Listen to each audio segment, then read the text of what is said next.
All right, Judges chapter 6 to 11, verse 10. The cycle again begins after Tola, with Israel worshiping, serving, following, giving its allegiance to the gods of other nations.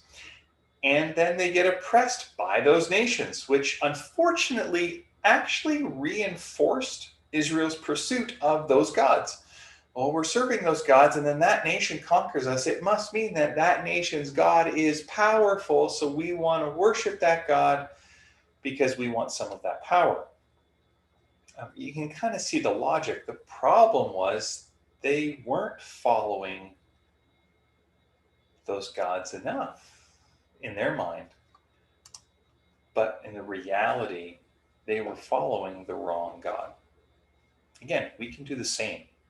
Um, if I only had more money, if I only had a different spouse, um, you know, if I only could have this item, if I could only have this experience, or I just want to live for my own pleasure. We can have all sorts of false gods, false as in they're real things, but they are false that they cannot give what we want them to, or they cannot give what they think they're promising. God's response to Israel: He sold them, placed them in servitude. Some translations have verse 7. Now, see, this again is a principle. God gives us what we are seeking. You reap what you sow, and then you see how it works out for you. We see this principle in Romans chapter 1. This is God's judgment on idolatry. He gives us the fruit of the God that we are pursuing, and it always turns out bitter. Always. Because it's never meant, those gods, those other things that we pursue are never meant to be the foundation for life. They can be good things, but they're to be in the proper order. Disordered desires, as I believe Augustine kind of talked about idolatry. And they end up ruling our lives, right? Like if you want wealth, you can give your life to money and possessions and lose your soul. You can lose valuing people over possessions and money. Anyways, 18 years we read here that they were crushed. And when they turned to God, Israel does, God's response. I love how God works sometimes. Why don't you ask the gods that you're following for help? Like, why are you coming to me? You've been ignoring me for 18 years. You were following those gods. Why are you now talking to me?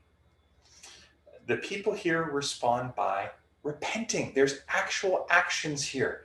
They remove idols. This isn't just lip service, which they do say, look, we're willing to follow you, God, no matter what happens, rather than, God, we're trying to do this to try to get something out of you. This is a genuine repentance here, or at least has those dynamics. They're still asking for rescue, but they're not demanding it from God. Saying, God, we're going to follow you no matter what. We realize these gods aren't real. These gods are not ultimate. You are. We follow you, whatever may come. And God responds to that. The people here, they choose a leader, Jephthah, who was a thief, criminal, a brigand. I just like that word brigand. A ne'er-do-well, a scallywag. And he also had a very dysfunctional childhood and home life. The people of Gilead in particular who'd mistreated him, they call to him when the Ammonites are gathering for battle. They're willing to make him their leader, and Jephthah accepts. And next week, and I think it's going to be Mike, gets to pick up the story there. Here's where I want to end on this Saturday. Do you want God, or do you want what God might give you? Big difference. One views God as the end, as the focus, as the one who is at the center. The other views God as a means to another end.